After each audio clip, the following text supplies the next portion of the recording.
tous et bienvenue dans l'émission Votre Santé sur TVADP. Nous sommes le lundi 24 novembre 2025. Nouvelle émission, nouvel invité et non des moindres. On va parler ensemble vaccin Covid et retombées sanitaires d'une manière assez particulière, mais basée sur des analyses de données des années passées. Des choses que vous n'entendrez sans doute pas ailleurs, ni avec personne d'autre. On va parler d'un sujet qui fait polémique, c'est celui du shedding. Est-ce que le vaccine shedding, c'est-à-dire la transmission du vaccin d'une personne vaccinée envers une personne non vaccinée, existe?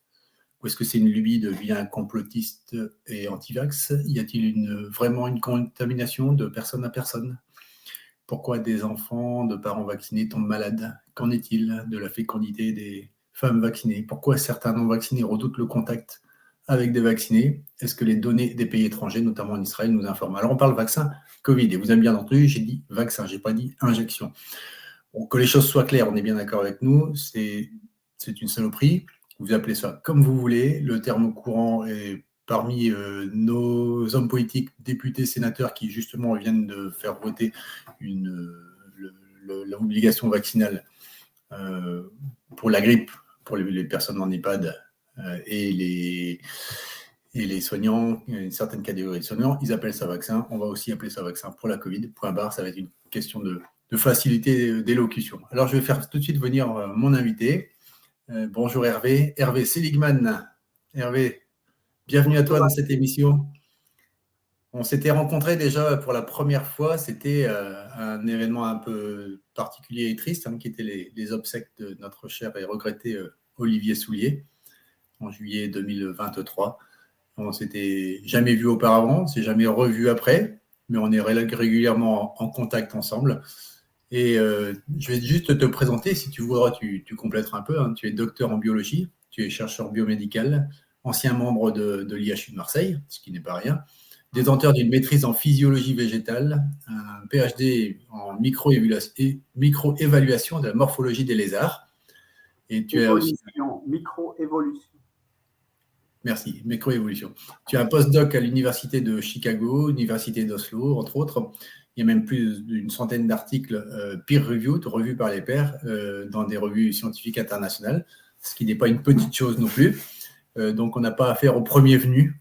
Et en fait, tu as été un des premiers, tu n'es plus le seul maintenant, mais tu es un des premiers à nous avoir parlé du shedding vaccinal. Il y avait bien sûr notre cher Olivier Soulier qui en parlait aussi, mais de façon moins scientifique, de façon beaucoup plus...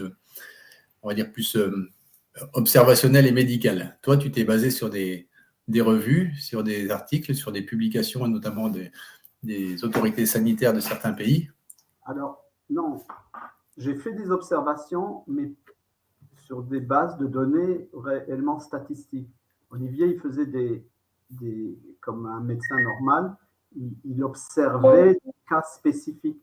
Donc, la seule chose que moi j'ai, c'est quelque chose de plus global, mais il n'y a pas vraiment j'ai pas de base qui viennent d'autres articles. Pour ça, les revues de la littérature à ce sujet, il faut voir ce qu'a publié Hélène Banoun.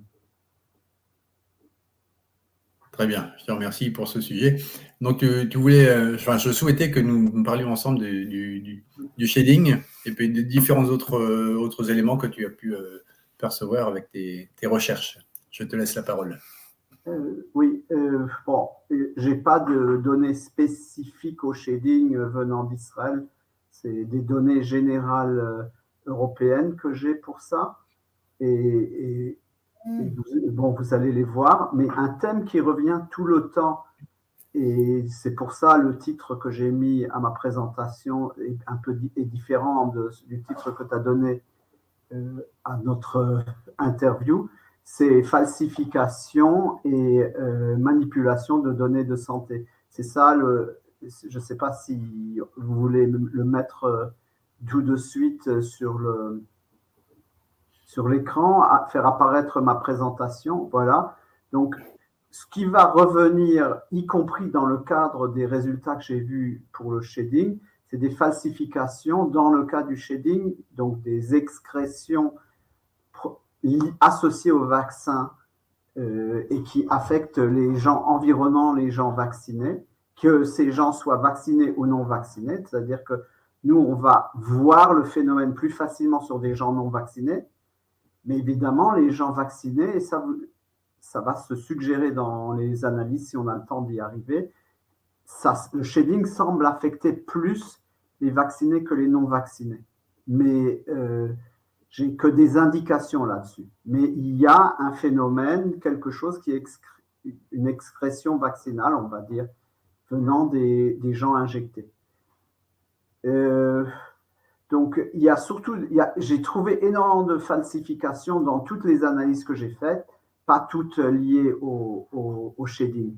J'ai une chaîne BitChute que vous voyez avec une quinzaine ou une vingtaine de vidéos en français et en anglais. Et j'ai aussi des articles sur les mêmes sujets écrits, donc par écrit, mais sur ResearchGate, sur mon profil. Donc toujours, si vous cherchez mon nom et que vous ne faites pas d'erreur d'orthographe, vous devez me trouver. C'est pour ça que je suis à cheval sur mes 2 N, parce que autrement, vous aurez du mal à me retrouver. Et ce que vous voyez ici, c'est une chronologie qui dit, voilà, tout ce que j'avais découvert dès le début de 2021, et donc une chronologie des observations. Les injectés meurent plus du Covid, ça a été confirmé, etc. Et vraiment, au début, j'avais ces résultats-là, je les avais sur spécifiquement des données israéliennes. Et puis, en avril-mai, je commence à analyser les données de mortalité toute cause, donc rien à voir avec le Covid, mortalité toute cause dans 26 pays européens. Et ce que je vois, et j'ai 6 classes d'âge, les 0-14 ans, donc les enfants, les 15-49 ans, et ainsi de suite, et les gens plus âgés. Et à l'époque, on n'a que des données globales de taux de vaccination par semaine, tout comme les données de mortalité toute cause. Les excès de mortalité toute cause sont aussi hebdomadaires. Et donc, ce que je vais analyser, c'est les associations, donc les corrélations entre les mortalités toutes causes excédentaires pour différents âges et le taux de vaccination pour différentes semaines précédant la semaine de décès. Et donc, au début, je vois, plus les gens sont injectés, et à cette époque-là, il n'y a que les adultes qui sont injectés. Et plus les adultes sont injectés, et plus les adultes meurent. En gros, c'est ça ce qu'on observe. Et puis, je me dis, il y a les jeunes, les 0-14 ans, peut-être que je peux utiliser ça comme contrôle négatif, je ne devrais pas avoir de corrélation. Et je fais l'analyse, et malheureusement, je trouve des corrélations, et j'en trouve encore plus que chez les adultes. C'est-à-dire que si vous regardez, il y a ici 6 graphiques, et le graphique en haut à gauche, c'est pour les 0-14 ans. La ligne horizontale veut dire pas de corrélation. Quand vous êtes dans le jaune, c'est-à-dire au-dessus de cette ligne, vous avez une tendance à une corrélation positive, c'est-à-dire plus les gens sont vaccinés, les adultes sont vaccinés et plus les enfants meurent. Et quand vous êtes en dessous de la ligne, quand les données sont en dessous de cette ligne horizontale, vous êtes dans le bleu. Et vous voyez qu'il n'y a pas de bleu pour les enfants, ou presque pas. Et ça veut dire plus il y a de vaccination adulte et moins les enfants meurent. Et donc, en gros, vous voyez une énorme prépondérance, une tendance forte à ce que plus les adultes étaient vaccinés et plus les enfants mouraient. Et ça, c'était... et l'axe des X, c'est le nombre, en fait, de semaines depuis la première dose. Et ça, c'est toute mort confondue. Pardon? Ça, c'est toute mort confondue oui, pour les... C'est mortalité toute cause. Maintenant, quand vous regardez les autres âges, vous allez voir des périodes bleues, des périodes jaunes. Donc, en fait, le premier mois, globalement, le premier mois ou mois et demi après la première dose, il y a un excès de mortalité. Puis, il y a une période bleue, de 2 à 3 mois, comme s'il y avait une période protectrice. Et 3 mois après l'injection, la première dose, ça inclut sûrement dans la plupart des cas une deuxième dose, vous avez un excès de mortalité. Ça, c'est le phénomène des gens qui sont eux-mêmes injectés. Chez les enfants, à cette époque-là, presque personne n'était injecté. Et vous voyez un effet énorme. Et c'est là, Ça m'a pris beaucoup de temps pour l'accepter personnellement, c'est-à-dire j'ai eu un choc psychologique quand j'ai vu ça. Je m'attendais à ce que tout soit, vous voyez, un zigzag bleu-jaune très, très juste autour de la ligne horizontale. Et en fait, je n'ai pas eu ça du tout. Et quand j'ai regardé aussi, à la place de regarder la tendance générale des corrélations que j'en avais des centaines à l'époque, depuis j'en ai des milliers, si je refais ce graphe, hein, sa forme n'a pas vraiment changé. Mais quand je regardais les corrélations significatives parmi ces centaines de corrélations, j'en avais 14 qui étaient négatives et 46 qui étaient positives, c'est-à-dire que plus de 3 fois plus chez les enfants de cas où plus on a injecté les adultes et plus les enfants mouraient que l'inverse. Et c'est ça, ce point-là, avec la tendance jaune par rapport à bleu en sang, ces 2 points qui m'ont dit, OK, c'est un phénomène réel.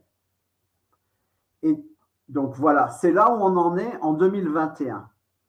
C'est publié en 2021, c'est confirmé partiellement par des données américaines, et c'est publié aussi avec Spiro Pantazatos, un gars de Columbia, avec qui j'ai travaillé à l'époque. Et donc, on va rester comme ça jusqu'en 2024. On n'aura pas de données autres, sauf les revues de la littérature par Hélène Banoun, qui va dire, oui, on a vu ce genre de phénomène, les gens vaccinés avec des, disons, par exemple, je vous dis quelque chose de bête, des virus affaiblis, évidemment que ça va passer. Évidemment, chez les vaches, la même chose. C'est même une technique utilisée pour ne pas avoir à courir après chaque animal, de façon à ce que quand on vaccine, disons, 10% de la horde, beaucoup d'autres seront vaccinés. Après, il y a aussi des médecins un peu partout, aux États-Unis, au Canada, et évidemment notre regretté Olivier, qui font des observations. Je veux dire, moi j'ai entendu Olivier dire devant à plein de gens, si vous n'êtes pas vacciné mais que votre conjoint l'est, c'est comme si vous étiez vacciné. Mais dans le cas des enfants, vous voyez qu'il y a un effet qui ne se passe pas par contact intime et échange de fluide, si vous voyez ce que je veux dire.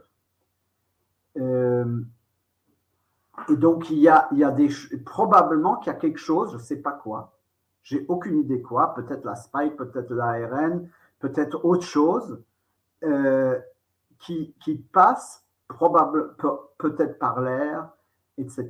Donc maintenant, on va... Juste, Hervé, pour me faire l'avocat du diable, est-ce que ça signe, parce que là on voit une corrélation dans le temps, est-ce que ça signe une corrélation de cause à effet? Le fait qu'elle est dans le temps, ça renforce le fait qu'elle se répète tout le temps, le fait que cette corrélation se répète, puisque là je vous fais le graphique que vous voyez, c'est un résumé de centaines de corrélations, c'est toutes les corrélations sur 9 mois dans ce cas-ci, entre les taux d'injection hebdomadaires et les taux de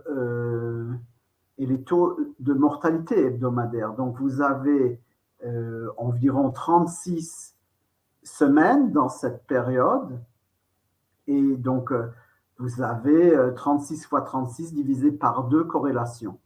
Vous avez plus de 400 corrélations là. Ça ferait une centaine de coïncidences. Pour un seul événement, ça fait beaucoup. On est d'accord. C'est exactement ça le truc. Maintenant, si vous regardez les chiffres, le tableau à votre droite, vous voyez 46 corrélations positives. Donc, je vous ai dit 36 fois 36 divisé par 2, etc. Ça vous fait à peu près 500 corrélations. Sur ces 500, vous en avez 46 qui sont significatives à un niveau minimal qui correspondrait, si c'était de la chance, à 5% des corrélations. Donc, vous avez presque 10% des associations que vous avez étudiées qui sont significatives, comme ce qu'on s'attendrait si c'était dû au hasard, on en aurait 5%. Donc, en fait, vous avez le double de corrélations positives que ce que vous attendriez si c'était dû au hasard. Maintenant, aujourd'hui, j'ai pas 36 semaines dans cette analyse. Je ne vous l'ai pas montré parce que ça ne rajoute rien. mais j'ai 250 semaines depuis. Et j'ai refait la semaine dernière cette analyse et ça donne la même forme, sauf que l'axe des X est beaucoup plus long. Et ce qui est important là de voir, c'est qu'on pouvait voir ce phénomène dès le début. Après, c'est moins intéressant de regarder dans la durée, puisqu'entre-temps, les enfants ont été vaccinés. Donc, ça n'indique plus vraiment le shading si on regarde ce qui s'est passé pendant les 4 années après cette période-là. Donc, ça, c'est un résultat. Ensuite, il y a un résultat qui vient en travaillant avec Patrice Taravel, qui est un retraité du CNRS, informaticien du CNRS, qui a eu des données de Statec et de Eurostat. Et ces données sont elles aussi hebdomadaires pour 26 pays, pas nécessairement les mêmes que ceux d'Euromomo. C'est important, il n'y a que 9 pays qui sont communs entre les deux échantillons. Et là, ce qui est intéressant, c'est qu'on a 10 classes d'âge pour les mortalités, mais aussi pour les injections. On n'a pas seulement les injections de toute la population qui, à un certain moment, n'incluait pas les enfants. On a les injections des 0,4 ans, des 5-9 ans, et ainsi de suite. Et à ce moment-là, vous pouvez faire, et ça, c'est le tableau en bas que vous voyez où il y a des couleurs jaune, bleu, vert. Et donc, si vous regardez la ligne injection 0,4, c'est-à-dire le taux d'injection sur toute la période qu'on regarde à l'époque, c'était 3 ans et demi. Donc, vous avez le taux d'injection pour chacune des classes d'âge, les 0,4 ans, les 5-9 ans, les 10-14 ans, et ainsi de suite. Et les corrélations, de nouveau, avec les mortalités toutes causes hebdomadaires des différentes classes d'âge, les mêmes classes d'âge, les 0,4 ans, les 5-9 ans, les 10-14 ans, etc. Et ce que j'ai inscrit, c'est le nombre de corrélations qui étaient positives. Et quand je mets en jaune, ça veut dire qu'il y a plus de corrélations positives que ce qu'on s'attendrait dû au hasard. Et si je le mets en bleu, il y en a moins que ce qui est dû au hasard. Et ce qu'on se rend compte quand on regarde bien ce tableau, c'est que ce sont les injections des 10-14 ans et des 15-17 ans qui sont responsables pour la majorité des corrélations positives. Si vous regardez la dernière colonne à droite, c'est la somme. Et vous voyez que pour les injections des 10-14 ans et des 15-17 ans, eux, en fait, vont causer des corrélations positives avec la mortalité de presque tous les autres âges et eux-mêmes y compris. Est-ce que vous comprenez? Est-ce que c'est... En clair, ça veut dire que les ados vaccinés entraînaient des décès chez les adultes qu'ils côtoyaient. Chez à peu près tout le monde, chez eux-mêmes, tout comme les adultes, oui. Et donc, en gros, on arrive toujours au fait que tout ce qu'on nous disait, c'est l'inverse. Et c'est ça, nous a dit de nous faire vacciner pour protéger papy et mamie. Et alors, mais de là, on reçoit, en fait, c'est pour ça que ça vaut la peine de comprendre. On peut imaginer qu'il y a du shading un peu à tous les âges, etc. Mais ça semble venir surtout des jeunes ados ou des ados en général injectés. Et donc, il se pourrait que le mécanisme par lequel le shading, donc le vaccin, se passe et excrété est plus ou moins lié au système phéromonal qui est particulièrement fort à ces âges-là. Et donc ça, c'est un point à se souvenir. Donc, vous vous rendez compte, je fais une observation, je dis, il y a certains, c'est certain qu'il y a du shading, ça c'est en 2021, et puis en 2024, je dis, ok, donc ça prend vraiment des années, je dis, ça semble être lié au système phéromonal, donc ça se voit le plus chez les jeunes ados. Et donc, on a appris un peu, c'est pas grand-chose pour autant d'années et un problème qui devrait intéresser presque tout le monde. pour les 5,5 milliards de personnes injectées. Et donc, ici,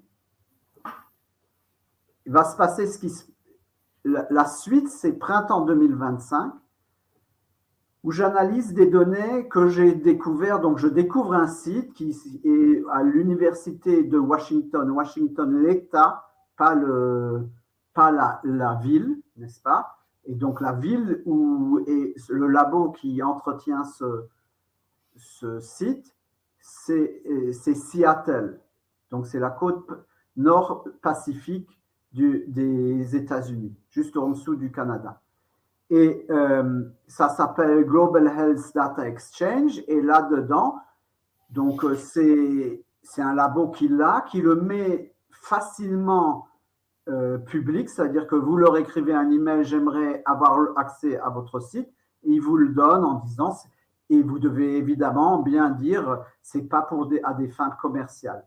Et leur site donne des taux de décès ou des incidences de maladies, d'à peu près 200 maladies, pour à peu près 200 pays du globe. Et ce, depuis 1980, et ce, pour hommes et femmes séparés, et ce, pour différentes classes d'âge. Donc, c'est extrêmement intéressant. Et donc, on va surtout se focaliser sur les cancers, mais j'ai analysé d'autres groupes de maladies comme les maladies gastro-entérologiques, les maladies neurologiques et cardiovasculaires. Donc, en tout 4 groupes de maladies. Mais les cancers, c'est ce qui va être le plus intéressant pour nous.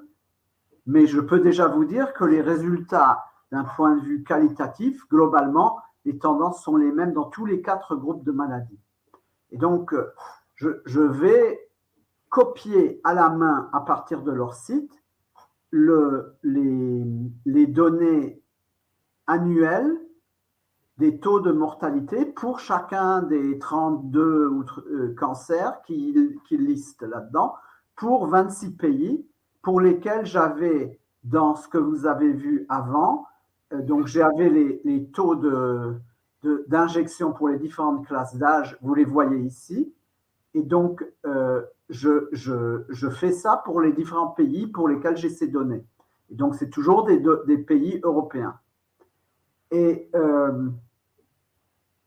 alors, ce qui est important, c'est qu'au printemps, quand je regarde ça, il y a les données pour toutes ces maladies, pour tous ces pays, de 1980 à 2021. On est début 2025, mais il n'y a que des données jusqu'à 2021, ce qui était un peu bizarre. Donc, les données les plus récentes sur le site ont 4 ans ou 3 ans et demi au moment où je regarde ça. Mais j'analyse, et ce que je fais, je prends le taux de décès en 2021, j'en soustrais le taux de décès en 2020, donc c'est le changement pour l'année où il y a des vaccinations, et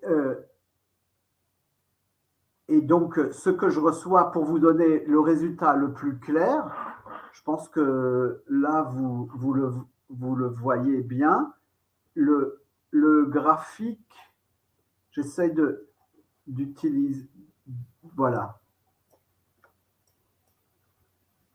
Excusez-moi, voilà.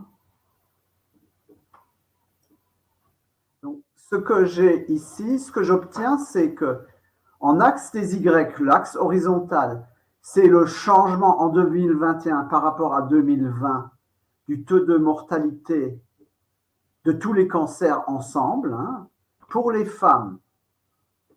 Et en axe des X, l'axe horizontal, c'est le taux d'injection à la mi-2021. Donc, pour savoir, on ne peut pas utiliser le taux d'injection en fin d'année pour prédire le taux de mortalité de cancer en fin d'année. Ça doit précéder. Donc, je me dis, je vais prendre le taux d'injection en juin, donc en mi-2021, et je vais voir si c'est corrélé avec ce que j'observe en fin d'année par rapport au taux de décès de cancer. Et ce que j'ai trouvé, c'est qu'il y a une forte corrélation entre le taux de décès des femmes provenant de cancer et le taux d'injection des 10-14 ans. Et donc, ce que vous voyez, c'est les pays où les jeunes ont été peu vaccinés, ils ont relativement peu de mortalité par rapport à 2020, et l'inverse chez les pays où le taux d'injection des jeunes est plus haut. Et c'est graduel. Maintenant, ce que vous voyez là, c'est pour tous les cancers additionnés ensemble, mais j'avais 31 cancers pour les femmes, et sur les 31 cancers qu'on détecte chez les féminins, on va avoir une corrélation significative du même type que celle que vous voyez pour 28 types de cancers. Et donc, il y a 3 cancers, je ne me souviens pas lesquels, où je n'ai pas observé ça, et tous les autres, j'ai observé ça. Donc ça ne peut pas être dû au hasard. Et ce qui est important, rappelez-vous, les jeunes ne meurent pas du cancer, ou très rarement, hein, et donc le gros, plus de 90% des cancers qui sont dans l'axe des Y, que vous observez là, sont chez des gens adultes, typiquement au-dessus de 50 ou 60 ans. Et donc, c'est les injections des 10-14 ans qui semblent associer, on va dire peut-être causer, les décès chez les femmes. Je n'ai jamais observé chez les hommes cette corrélation. Et donc chez des femmes quand même adultes. Et donc ça ne peut, moi je me l'explique que par shading. Donc une des questions c'est pourquoi pas les hommes? Parce que je ne l'ai pas vu chez les hommes. J'avais, je crois, 30 cancers chez les hommes et 31 cancers chez les femmes. Vous comprenez, il y a le cancer des testicules, les hommes l'ont, les femmes l'ont pas, hein, et évidemment le cancer des ovaires, c'est l'inverse. Et donc il y a 3 cancers que les femmes ont et que les hommes n'ont pas, et 2 que les hommes ont et que les femmes n'ont pas. Donc vous avez une maladie de plus chez les femmes que chez les hommes. 30 contre 31. Mais chez les hommes, sur les 30, je crois qu'il y avait 0 corrélation significative, alors que chez les femmes, il y en avait presque, je crois, 27 ou 28, comme je viens de vous dire. Donc, et ça, c'est extrêmement bizarre. Comment vous l'expliquez? Alors, tout d'abord, vous pouvez vous dire, donc vous retrouvez le fait que c'est les injections des jeunes qui affectent le plus, comme ce que je vous ai montré avec les mortalités toutes causes.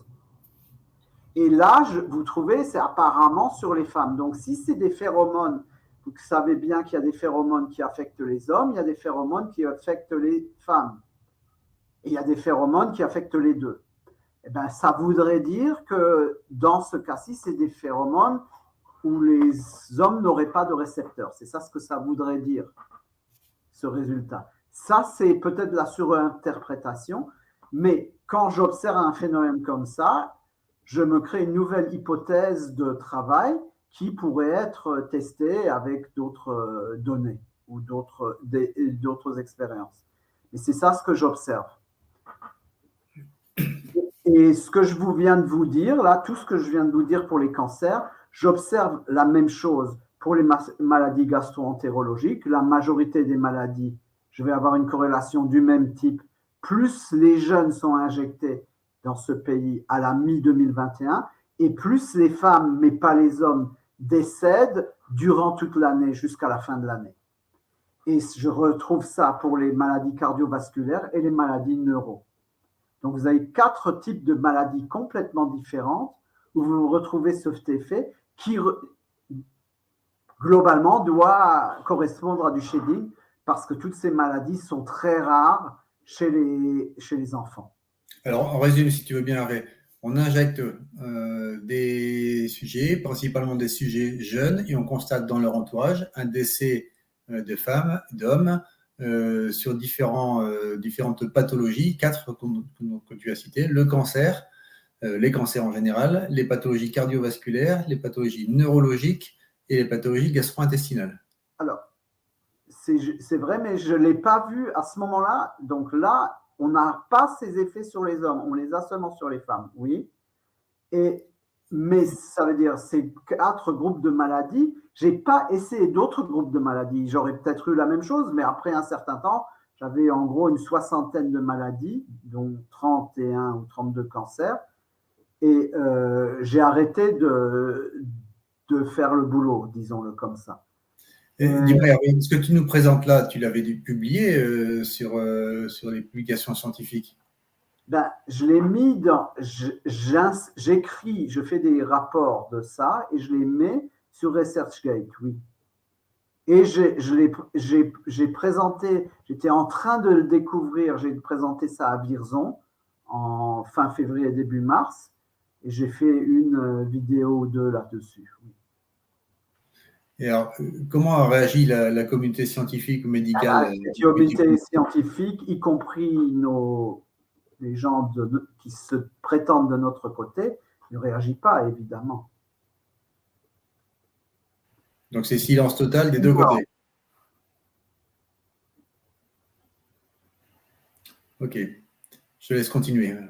Alors, maintenant, ce qui se passe, donc vous avez compris, je vois un effet sur les femmes, venant principalement des injections des jeunes, comme ce que je vous ai montré pour les maladies, pour les décès toutes causes, venant d'un tout autre site, évidemment, mais c'est pour les mêmes pays, on est d'accord. Et donc, comme les données s'arrêtaient en 2021, je me dis, bon, tous les 1-2 mois, je retourne sur le site, regarder s'il y a des nouvelles données, vous comprenez, puisque 2022, 2023, en 2025, on pourrait les avoir quand même. Hein.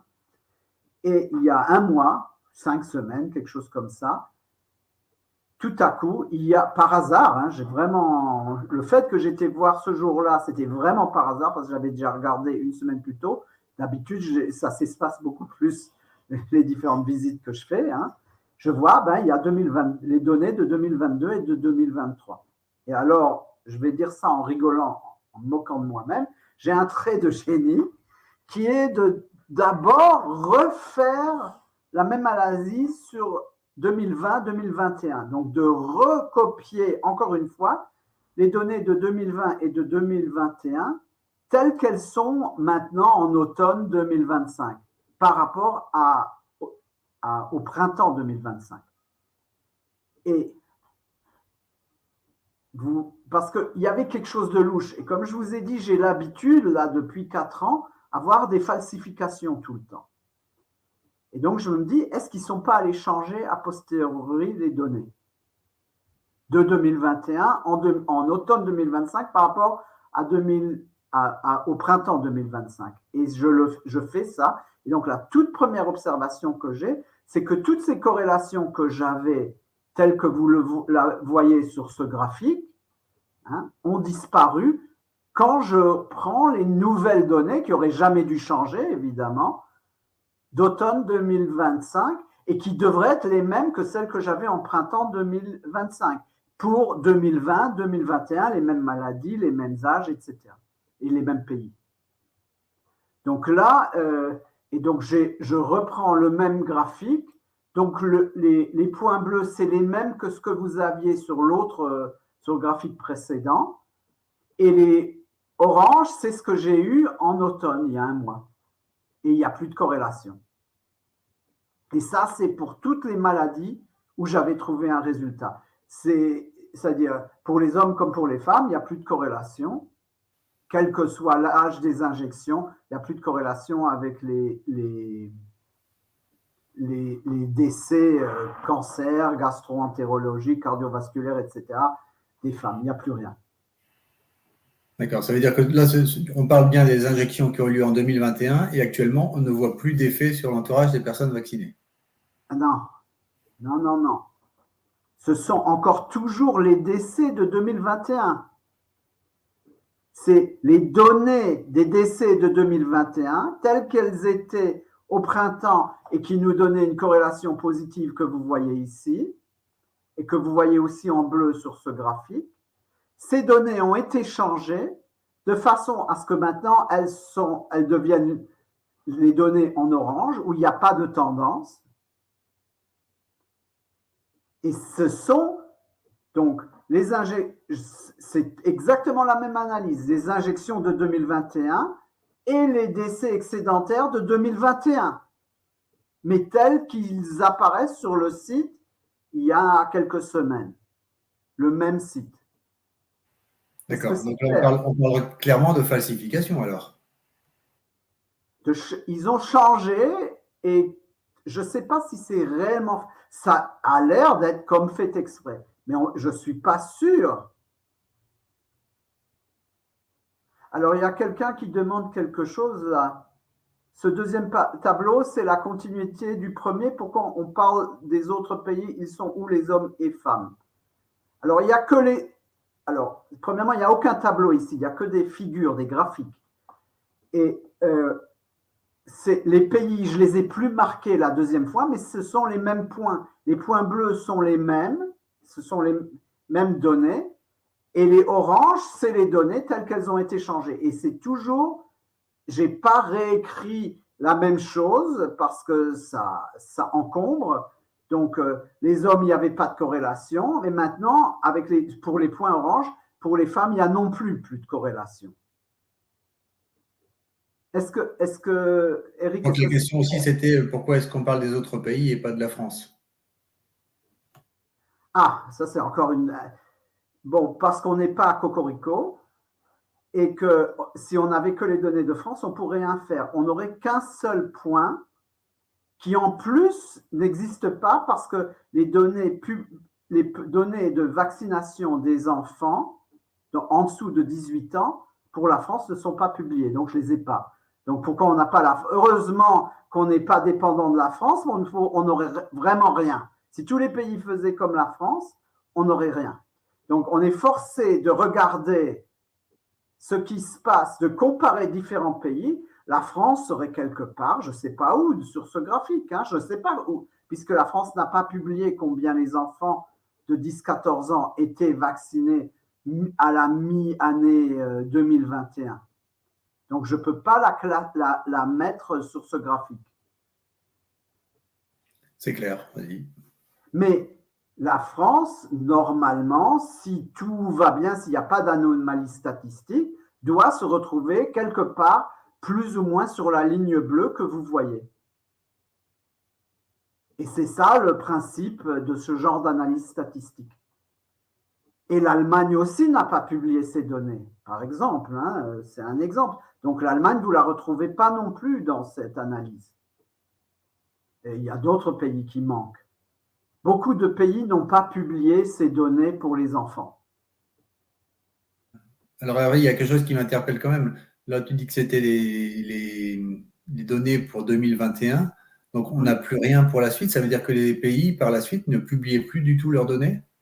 Jusqu'il y a 1 mois et demi, je n'ai plus vu il y avait sur le site américain de l'Université de Washington, il n'y avait pas de données au-delà de 2021. Et puis, en octobre, je vois qu'il y a les données pour 2022 et 2023. Et donc, je me remets donc à faire l'analyse, je copie les nouvelles données pour 2022 et 2023. Vous avez bien entendu, les points orange, j'ai recopié pour 2020 et 2021 mais version automne, donc ce n'est pas la même chose que version printemps, mais les données 2022 et 2023, c'est la première fois que je les vois et je les copie et je refais la même analyse. Et ce que je vais trouver, c'est que les taux d'injection en 2021, donc toujours les mêmes, sont corrélés positivement avec les taux de mortalité en 2022 et 2023 comparé à 2020. Votre contrôle, c'est toujours l'année covidienne sans vaccin.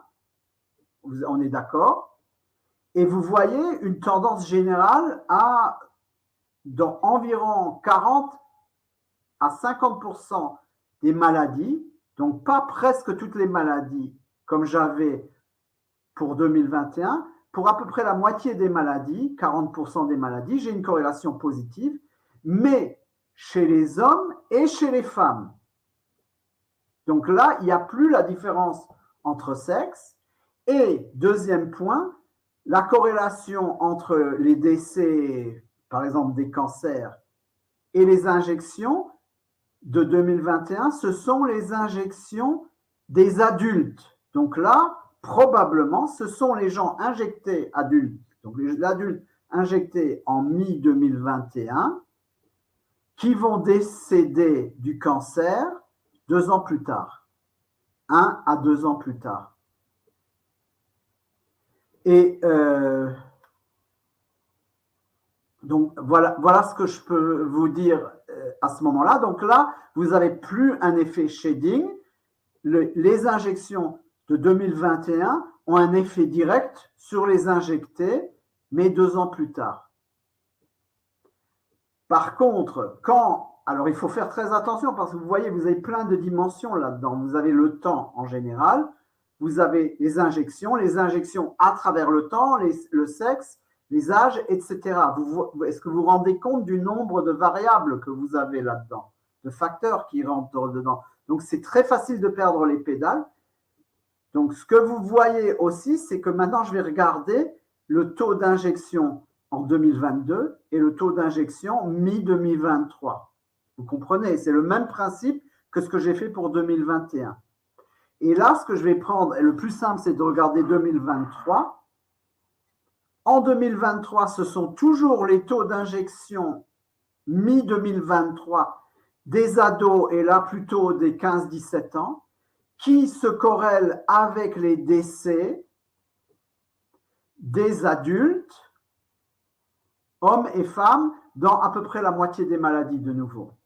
Donc, ce que vous avez une confirmation d'un effet à court terme de type shading venant des ados sur les adultes, et vous avez ce que je vous ai dit avant, les décès de ces adultes pour toutes ces maladies sont aussi corrélés avec les injections des âges adultes qui décèdent, mais en mi-2021. Donc, ce que vous avez, c'est 2 phénomènes. L'injection propre de la personne qui semble la tuer et l'injection proche dans le temps d'un ado dans son entourage. Et donc, probablement qu'il y a une interaction entre les deux. Quelqu'un d'injecté, adulte, qui a un ado injecté dans son entourage, c'est probablement surtout ces gens-là qui vont développer ces maladies et en décéder. Je sais que ça, c'est vraiment compliqué. Hein. Ne vous sentez pas mal si vous avez du mal à suivre. Hein. Je comprends tout à fait. Ce qu'on peut en conclure selon ce que tu dis, c'est que les personnes qui ont accepté une dose de dose risquent de payer le prix fort 2 années plus tard. C'est ce qu'on a observé. Voilà, à peu près 2 années plus tard. Et évidemment, peut-être aussi 3 et 4 ans, mais je n'ai pas les données. Hein, il faut attendre. Oui, et donc, ça, c'est un premier truc.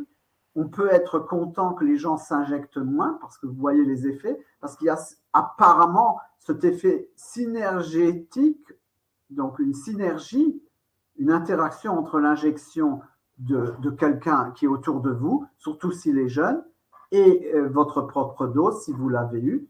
Ça n'exclut pas la possibilité, comme vous l'avez vu tout au début, les enfants pas vaccinés, ils mourraient proportionnellement au taux de vaccination des adultes. Donc, il y a probablement aussi des décès de gens non vaccinés, donc des effets sur les non vaccinés par ces injections d'autrui hein, dans l'environnement.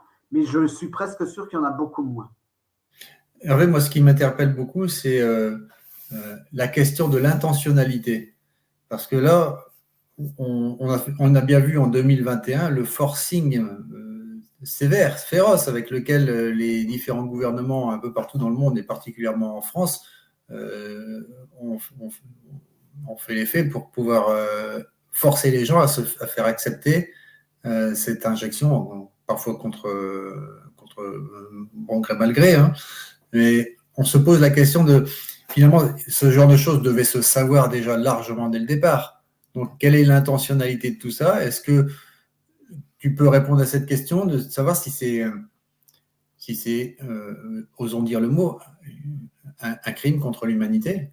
Ah oui, non, c'est évident, c'est un truc qui est pire que c'est la pire tentative génocidaire, et peut-être plus que tentative puisqu'on n'en est pas encore au bout, que l'humanité ait connue. Ça, il n'y a aucun doute. Alors, est-ce que c'est... Moi, je pense que c'est intentionnel, mais et il y a plein d'indications comme ça. Mais je ne suis pas flic, je ne suis pas juge, je ne suis pas procureur, rien de tout ça. Hein. Moi, ce que j'essaye de faire, c'est de me protéger et en m'informant moi-même et en informant les gens autour de moi. C'est ce que je fais. Et le reste, c'est autre chose. Maintenant, rappelez-vous, pour les données de 2021, ça c'est un truc important, je vois que des effets sur les femmes, mais pour les données de 2022 et 2023, que ce soit les effets directs, les gens âgés injectés meurent proportionnellement à leur taux d'injection, ou les gens âgés meurent proportionnellement au taux d'injection à dos, quand c'est les données de 2022 et 2023, il y a, c'est presque autant les hommes que les femmes. C'est à peu près la même chose. Donc là, cet effet différentiel entre les sexes a disparu. Et j'ai pas de, comment vous dire,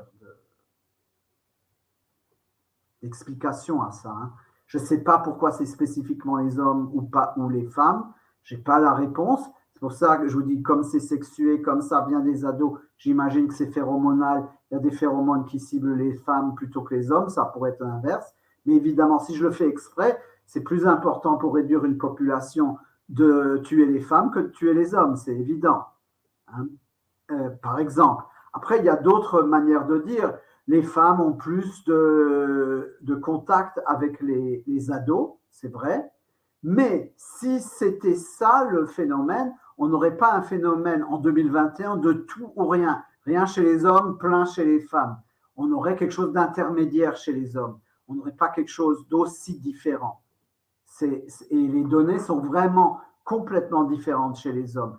On aurait un truc intermédiaire. Donc, si j'ai une corrélation à 0,8 chez les femmes, alors j'aurais à 0,4 chez les hommes, pas à 0,07 chez les hommes. Donc,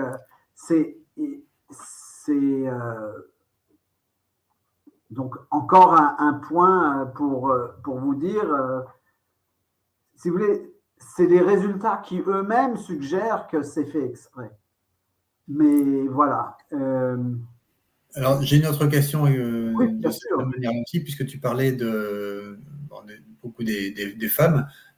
Est-ce que tu as retrouvé une relation entre ces injections et une éventuelle baisse de fertilité chez les femmes? On entend assez souvent noter qu'il y a une baisse de natalité, mais elle peut être multifactorielle, notamment toujours en se faisant l'avocat du diable, le fait qu'on n'a plus envie de faire des enfants vu l'ambiance morose actuelle.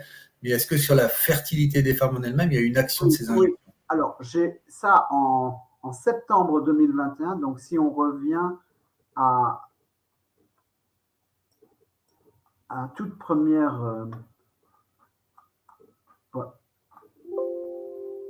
que je vous ai montré, en fait, vous avez le point 6, septembre 2021, fertilité baisse avec injection des hommes, mais pas des femmes, mais pas des hommes. Donc, à l'époque, en 2021, en septembre, j'ai l'idée, je vais regarder la fertilité dans tout plein de pays. J'avais à peu près 200 pays, la fertilité moyenne. Pour 2021, donc évaluée d'après ce qu'il y avait eu pendant la première moitié de l'année. Et je fais la différence avec la fertilité en 2020. Donc, je fais toujours le même principe, vous voyez. Donc, c'est un contrôle. Qu'est-ce qui a changé en 2021 par rapport à 2020 au niveau de la fertilité? Et pour les mêmes pays, peut-être pas tous les 200, peut-être que 150 ou quelque chose comme ça, je trouve des données de taux d'injection jusqu'en septembre, de nouveau, pour séparer pour les femmes et pour les hommes. Et je regarde, et quand je prends en compte que les taux d'injection par pays varient et qu'il y a une tendance à ce que cette variation, donc les pays les plus injectés pour les hommes sont aussi les plus injectés pour les femmes et vice-versa. Donc, quand je prends ça en compte, je vais retrouver qu'il n'y a pas de corrélation entre la fertilité en général du pays et les injections des hommes, mais il y a une corrélation avec le taux d'injection des femmes et la corrélation est négative. Plus les femmes étaient injectées dans un pays et moins en 2021 il y avait eu de bébés. Jusque donc en septembre 2021, évidemment. Donc ça, je l'avais observé. Il y avait déjà des gens qui avaient commencé à en parler, mais il y avait très peu d'indications. Et là, je l'ai eu. Et aujourd'hui, ce que vous voyez typiquement, c'est des gens qui vous disent, oui, année par année, il y a de moins en moins de bébés. Or, ce début de baisse drastique, c'est en 2021 ou en 2022. Mais là, je vous dis, au même moment, donc pas en comparant différentes années, mais au même moment, la chute se fait plus dans des pays plus vaccinés que dans des pays moins vaccinés. Et c'est là où vous renforcez l'effet de cause, l'interprétation de cause à effet. J'imagine que c'était une question. Et il y a probablement aussi des effets shading là-dessus, mais bon, ça, je ne les ai pas. J'ai pas ça, quoi. Là, on pourrait dire que c'est les femmes injectées qui sont moins fertiles. Et on n'a pas d'idée non plus sur la fertilité des hommes injectés ou des hommes qui des épouses, des conjointes. Si, on a une idée, puisque c'était le taux d'injection des hommes n'était pas corrélé avec la fertilité à cette époque-là. Donc, disons, OK, les hommes perdent 50% de leurs spermatozoïdes, mais ça suffit encore pour mettre les femmes enceintes si elles sont réceptives. C'est en gros ça ce que ça veut dire. D'accord. Ça ne veut pas dire que ça ne va pas affecter à la longue, puisque entre-temps, je n'ai pas refait l'analyse. Hein. Et évidemment, de nouveau, les gens ne l'ont pas refaite. Ça n'a pas besoin d'être moi chaque fois, hein, comme vous pouvez vous imaginer. Et ce n'est pas difficile à faire. Ok. On arrive, Hervé, bientôt en fin d'émission. Est-ce que tu avais des choses encore particulières à nous partager sur tes recherches? J'en ai pour des heures de résultats. Donc, s'il y a des questions, moi, je n'ai pas regardé les questions parce que j'étais trop concentré. S'il y a des questions que toi, tu as vues qui disaient des choses… J'ai eu passer pas mal de commentaires, mais pas de questions spécifiquement. Ouais. Donc, je suis sûr qu'il y a des choses qu'il y a à dire. Par exemple, ce que j'ai vu, un truc très intéressant que j'ai vu et que ça vaut la peine de voir ce graphique. Si vous regardez cette fois-ci le graphique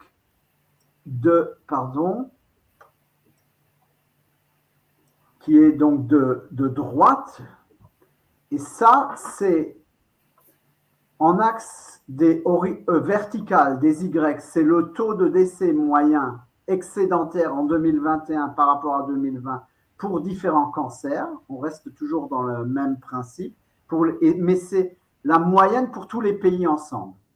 Okay? Et en axe horizontal, l'axe des X, c'est la concentration de vaccins retrouvés chez les souris après une dose 48 heures après l'injection par organe. Et donc, pour les cancers qui touchent des organes spécifiques, cancer du sein, cancer du foie, cancer des ovaires, etc., si j'ai aussi une mesure dans les documents de Pfizer de fin 2020 qu'ils avaient publiés, où ils disent combien c'était les lipides des vésicules du vaccin qu'ils ont retrouvé chez les souris après 48 heures.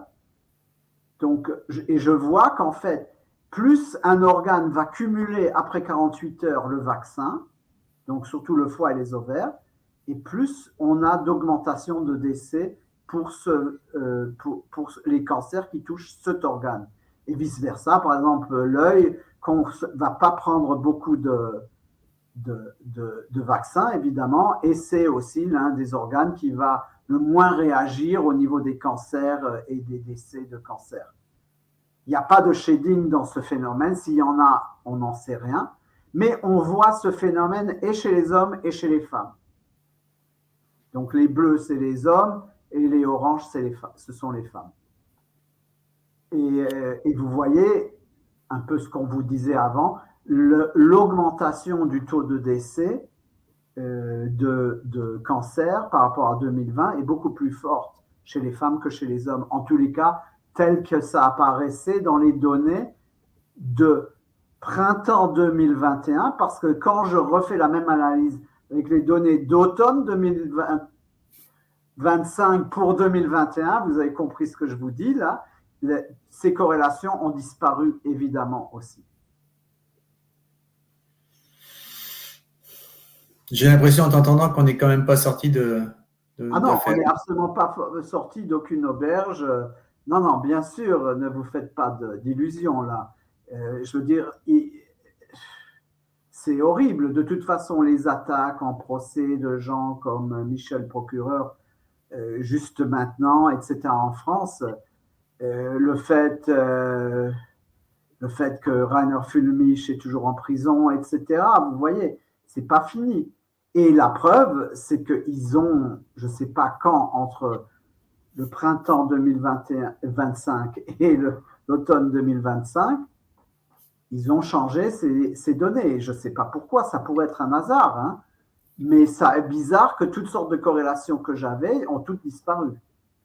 Par contre, ce que je n'avais pas publié, donc les données nouvelles de 2022-2023, elles, j'ai des bonnes corrélations, des horribles corrélations, n'est-ce pas?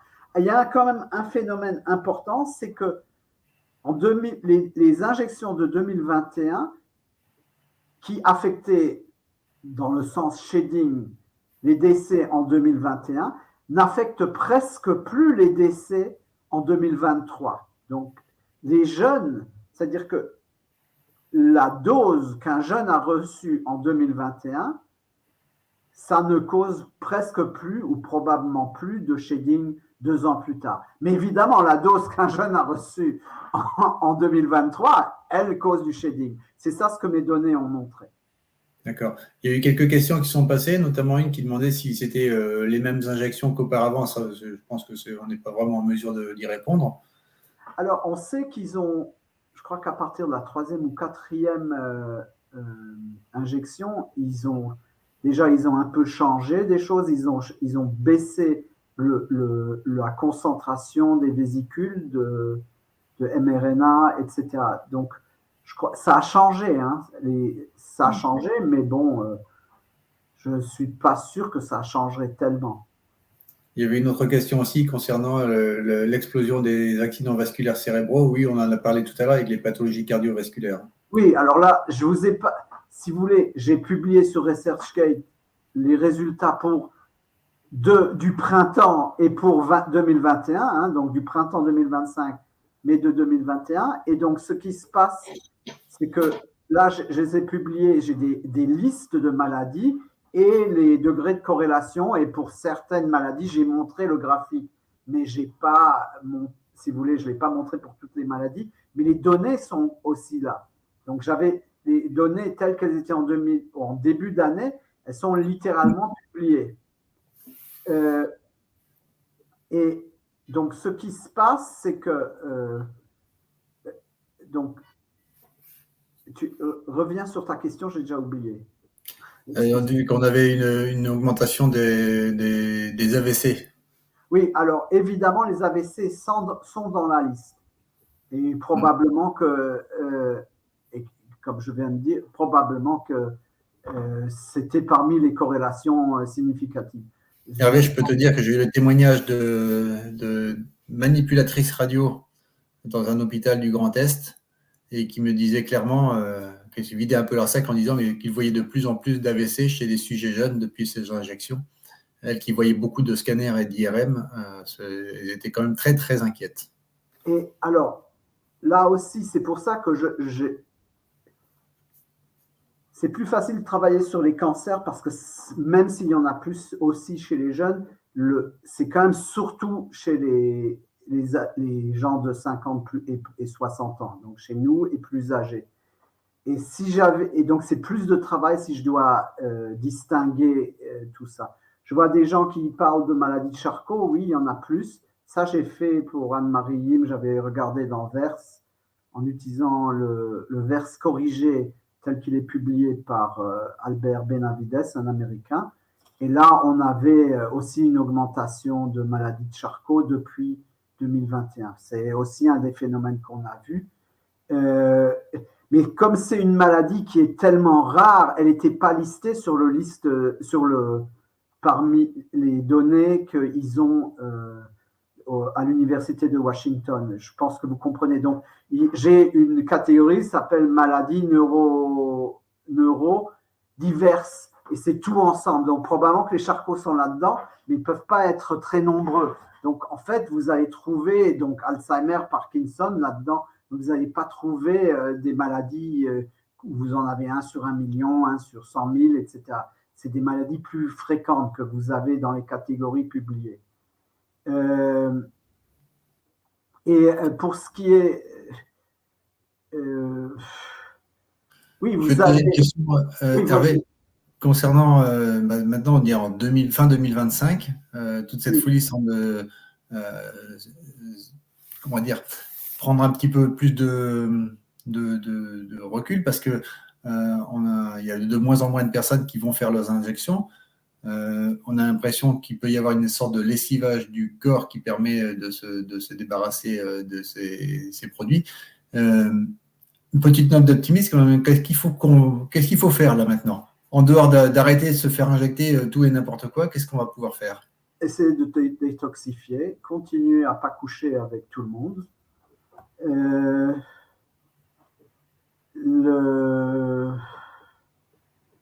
Mais ce n'est pas seulement coucher, parce que ça, ce n'est même pas dans mes résultats. Là. Mes résultats, c'est des histoires de contact. Il faudrait regarder si les profs de lycée meurent plus, par exemple, même s'ils ne sont pas vaccinés. C'est un exemple, vous voyez, mais on n'a pas les données de nouveau. Après, donc tous ces trucs-là, ça arrive, on ne peut rien faire. Tout ce que je peux faire, moi, aujourd'hui, quand j'ai travaillé en 2021, ça pouvait aider, ok? Et peut-être que ça a aidé, allons savoir si j'ai quelque part sauvé une personne, j'en sais rien. Hein? Mais au moins, je peux continuer à informer, ça explique aux gens le degré de malhonnêteté qui se passe. Hein? Donc,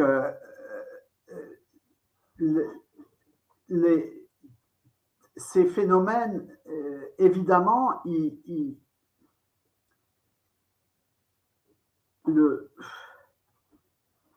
comment vous dire, oui, vous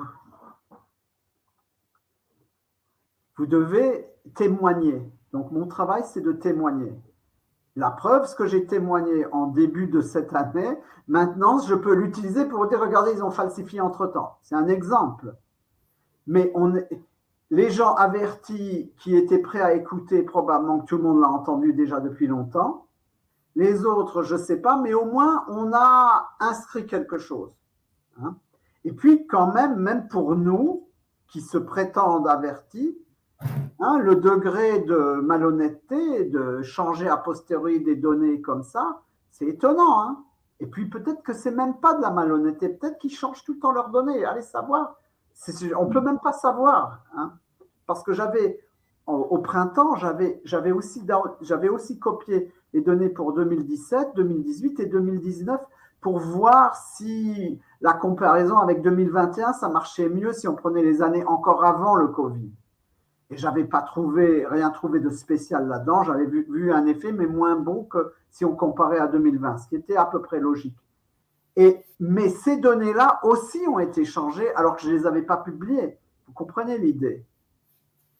Et donc, est-ce qu'ils ont changé aussi les données de 1980? Je ne sais pas, je ne les avais pas copiées à l'époque.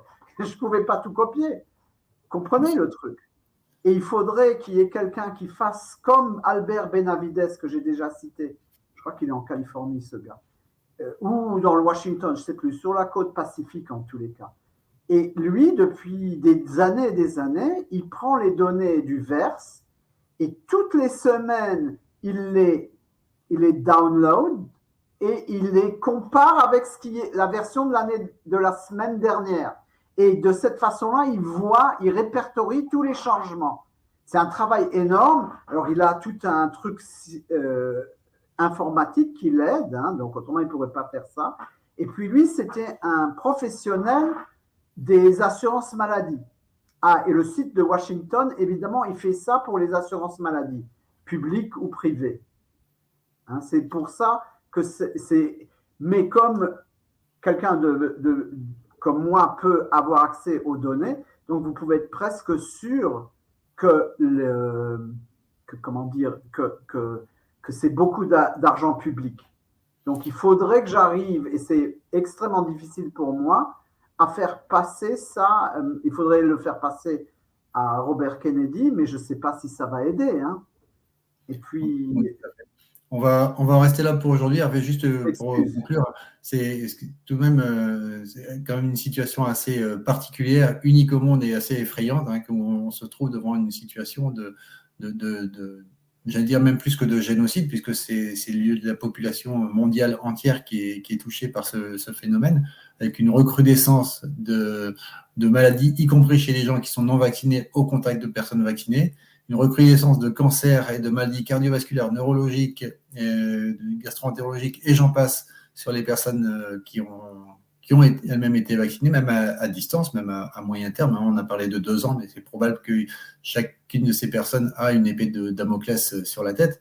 On a des possibilités de chercher à se détoxifier. Il faut pouvoir les diffuser, il faut pouvoir les enseigner également. On peut parler du CDS, on peut parler du MDPO, on peut parler de la natokinase, on peut parler de tas de choses qui peuvent permettre de combiner même les terahertz. Un jour, je ferai bien une émission sur les terahertz. Il y a sans doute beaucoup de choses qui peuvent permettre d'améliorer la situation sanitaire de toutes ces personnes injectées et de leur entourage. Je vous résume quand même, parce qu'il faut quand même qu'on garde une note positive, et cette note positive, elle me vient d'Antoine Béchamp. Et tout en t'entendant, je pensais à Antoine Béchamp, dont une des phrases les plus célèbres, c'était « Rien ne tend vers la mort, tout tend vers la vie ». On s'en sortira, ça va être un peu compliqué encore pendant quelques années, probablement, mais on s'en sortira si on décide tous ensemble de tendre vers la vie. Je te laisse le mot de la fin, Hervé, si tu veux bien. Je vous dis, le shading avec le temps, ça s'en va. Ça prend peut-être 2 ans. Il en reste un peu après 2 ou 3 ans, mais pas tellement. Mais si vous avez quelqu'un qui est fraîchement vacciné, surtout s'il est jeune, c'est pas bon. Le shading, en fait, c'est aussi la manière dont les jeunes se débarrassent plus vite du vaccin. Donc, en fait, ils se nettoient, sauf qu'ils contaminent les gens autour d'eux. Donc ça aussi, c'est important. Donc vous voyez, on est dans un nœud gordien, si vous voulez. Et donc, ne croyez pas les choses qu'on vous dit. Et par contre, vous devez tout vérifier. Mais quand c'est un gars qui, comme moi, a aucun intérêt à vous dire des conneries et qui, en fait, à cause de ce qu'il vous dit, ne pourra plus jamais travailler, par exemple, hein, c'est-à-dire si je peux retravailler, je serais très content. Hein, ne croyez pas que ça veut dire. Mais vous avez plus de raisons de le croire. Je voulais poser aussi, Hervé, de quoi est-ce que tu vis maintenant? Je vis chez mes parents. Ah ouais. Tu as aussi payé le prix fort de ta parole. Oui, je suis pas. Voilà, oui, évidemment. Non, c'est pas le prix fort, il y a pire. Hein. Mais tout de même, perdre son travail et sa notoriété alors que tu n'as fait que dire la vérité, c'est un peu comme un minumli. Hein. Moi, j'appelle ça le prix fort. Non, c'est pas comme ça. Il a dit la vérité, il faut le fusiller. Hein. C'est comme ça que ça marche. Je vous rappelle, il y a un mec très connu. Hein, c'est surtout on a plus de risques d'être condamné si on est innocent. Et le gars très connu, il y a 2000 ans, hein, moi, j'y crois pas à cette histoire, hein, mais cette histoire, elle nous dit symboliquement qu'on n'y croit pas. C'est-à-dire, le symbole, il est, même si vous êtes parfait, vous serez condamné. Surtout si vous êtes parfait. Si vous êtes parfait, voilà. Ouais. C'est pas ce que ça veut dire. Et disons, parfait, personne ne l'est, mais au moins, les gens honnêtes, ils seront condamnés, seront punis. On peut aussi le dire autrement, je crois que c'est seulement en français, ça un bienfait ne restera jamais impuni. Je crois que je ne crois pas que je connaisse ça d'une autre langue. ce qui prouve le grand réalisme. Eh bien, j'aurais tendance à te proposer, Hervé, de prendre bien soin de toi, parce qu'avec toute ta parole, tu es dangereux. Peut-être que tu as une mort sociale, mais on souhaiterait que ça s'arrête à simplement cette mort sociale. On pensera à tous ceux qui ont déjà laissé leur vie. Je pense à Serge Rader, à Michel Rivasi. Il y a puis d'autres encore qui sont en prison et d'autres encore qui sont dans des situations. Tu as parlé tout à l'heure de Rainer Fulmich, d'autres qui sont dans des situations difficiles et vraisemblablement aussi attaqués par par ondes électromagnétiques. Récemment, on a perdu notre ami Tal Schaller qui était pourtant en très bonne santé et taillé pour faire un centenaire. J'ai dit ça il y a une semaine. En quelques semaines, et s'est senti partir et se sentait réellement attaqué. On pensera aussi à Christine Coton, dont on a du mal à résoudre les problèmes de santé actuellement. Pensez ému pour toi, Christine. Et alors, c'est un point à dire quand même rapidement, c'est que les corrélations que je vois, c'est avec le taux d'injection, c'est pas avec le taux de, comment dire, de chemtrails ou quoi. Donc ça vient en plus, c'est autre chose. J'ai pas de données sur les chemtrails, donc j'ai pas fait de corrélation. Ce que je bien sûr, on va parler. Merci beaucoup, Hervé. Les amis, prenez soin de vous également, de votre santé avant tout. Soyez aussi dans la joie, parce que c'est ce que ces cinglés qui nous gouvernent ne veulent pas, c'est que nous restions dans la joie et dans le désir de vivre malgré eux et malgré leur folie destructrice. Alors, passez une excellente soirée, diffusez cette vidéo si elle vous a plu et n'hésitez pas à revenir la semaine prochaine. On va parler avec Jean-Michel Jacquemin-Rafestin de son 4e livre sur la climato-arnaque. À bientôt. Au revoir et merci.